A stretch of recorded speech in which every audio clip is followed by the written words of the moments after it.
More exploration.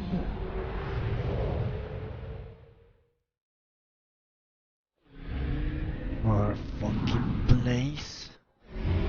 Alright. Pamyat system, I guess.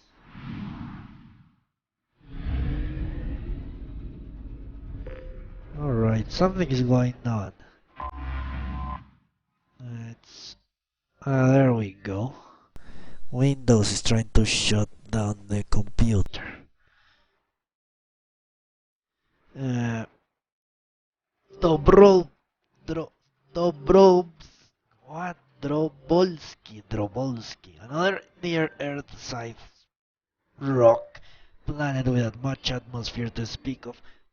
Dobro... Dro... fuck. Dobrovsky. Yeah, let's call it Bolsky.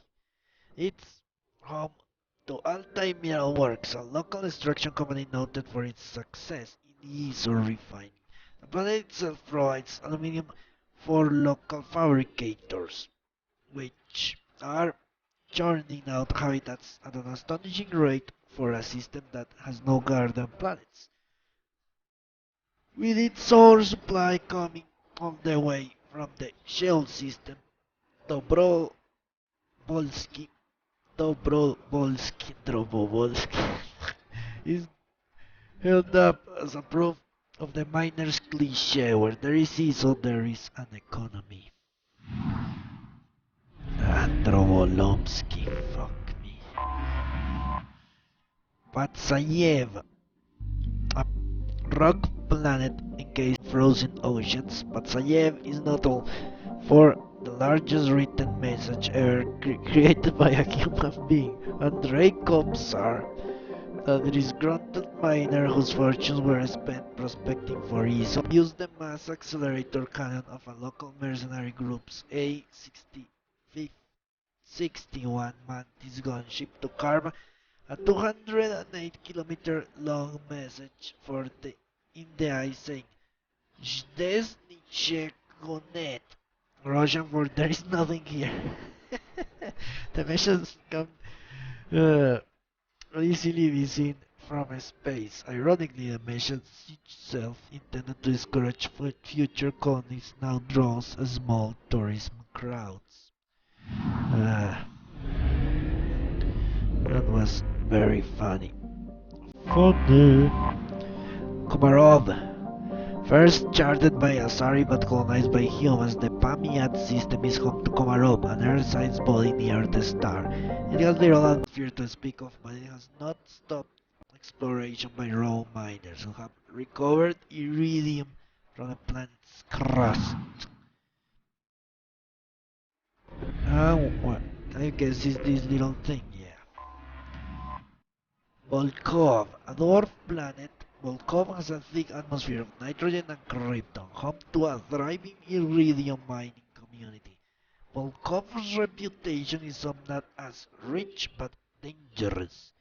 Pirates often lurk behind the Volkov to moonlets, Vieva and Alina, and crippled freighters leaving the atmosphere. To make matters worse, Volkov sits in the Chasov belt, a field of asteroids and other small bodies, which leads to the frequent meteor strikes on the planets.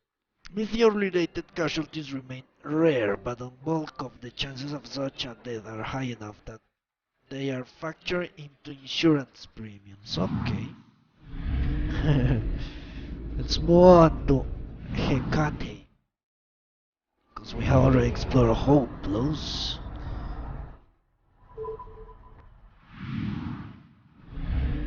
Let's go here.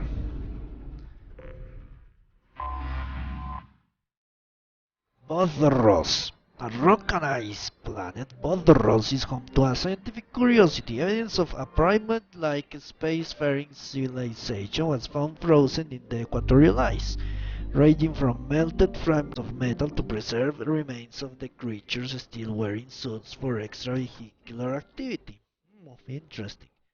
Further exploration revealed that their habitation centers were vaporized from optical bombardments from railgun-like weapons hitting at a force of approximately 120 kilotons of TNT. Only those that fled or happened to get away from the habitats were preserved in the ice where they died of asphyxiation.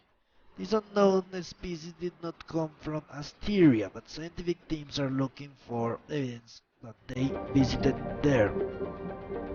It's difficult to believe that they would colonize a frozen rock like Bodros and ignore a lush garden world. Their world of origin is also a mystery. Lions bulleting gate have been encountered in the Hekate system. All civilian traffic is prohibited. Well, make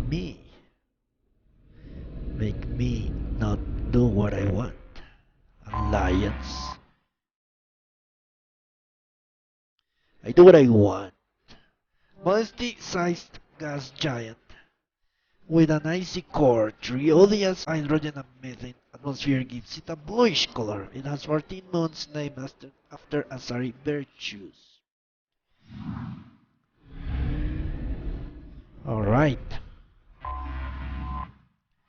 Care. A dry and desolate planet. Care is a temperate but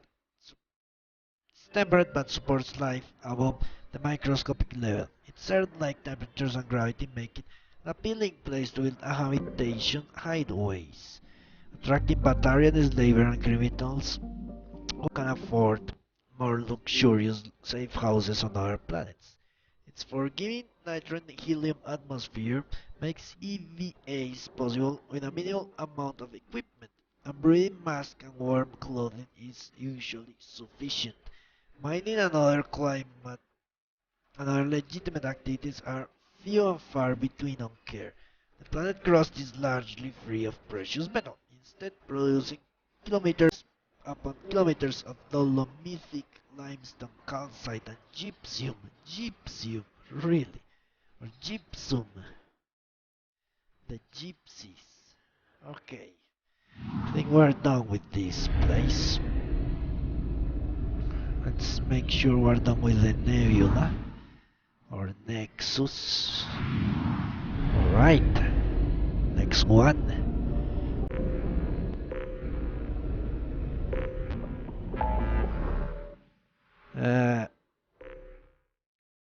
Yeah, I'm guessing I was coming from these ones. So let's go to the... we're almost done, actually, it turns out. Only the very outer rim without exploration, it seems to me. Yeah.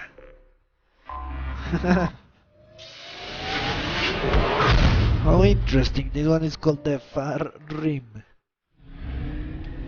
I have already explored this one, so I'm guessing the Ma'at.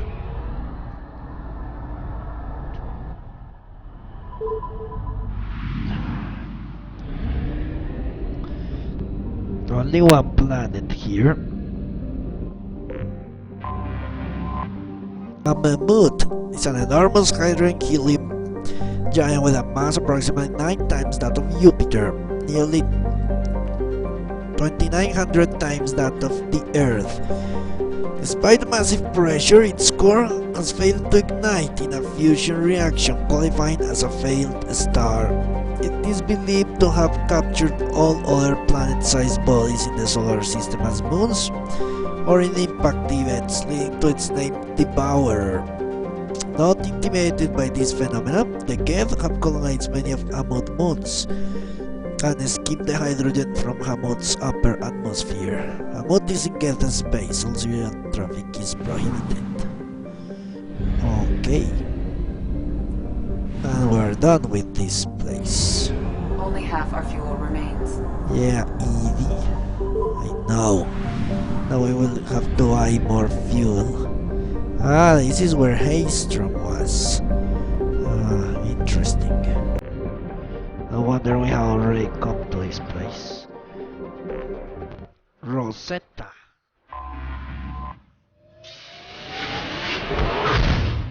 I hope I get an achievement once I explore everything, so I know that I have actually explored everything. Otherwise, I may think I missed something. Let's go to Ficlio.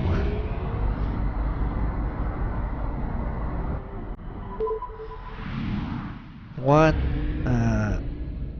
planet, two planets actually. Silene, a mid-sized hydrogen-helium gas giant, Silene has an automated helium-3 refueling station, indicating that this remote system was once inhabited. Its distance from the mass relay and archaic design of the fuel station suggests this system was mapped by someone who did not go through the relay, but discovered independent FTL exploration. Really? Really? That's very interesting. So, there was an actual species that did not use.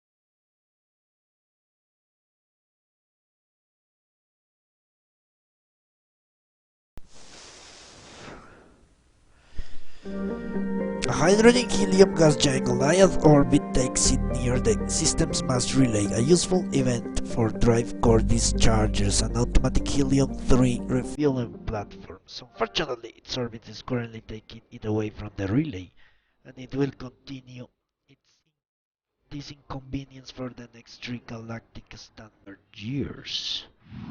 Okay.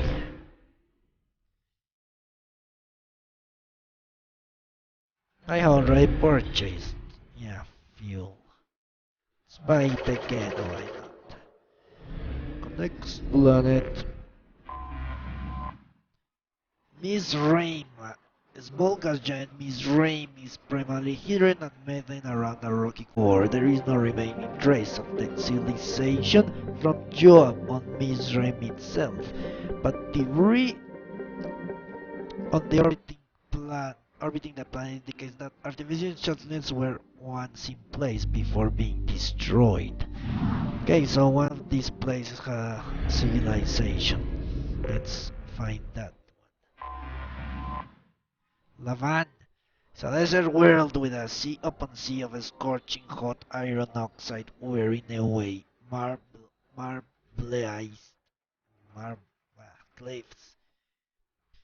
Its atmosphere is thick and layered with significant levels of oxygen trapped under an upper helium layer. Initially, surveyors detected traces of iridium from orbit, only to find a surprising archaeological discovery. The iridium came from bunkers. Ah, hello, noob. How are you? Uh, the bunkers on the surface blown apart by dreadnought-class weapons. We're wrapping up the exploration of the galaxy. Only the very, very far outer rim.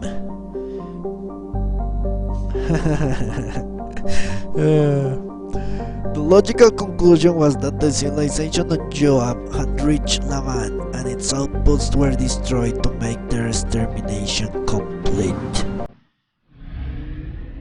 Okay, that sounds great. This must be Joab. I have detected an anomaly. An anomaly! Joab is a two-moon habitable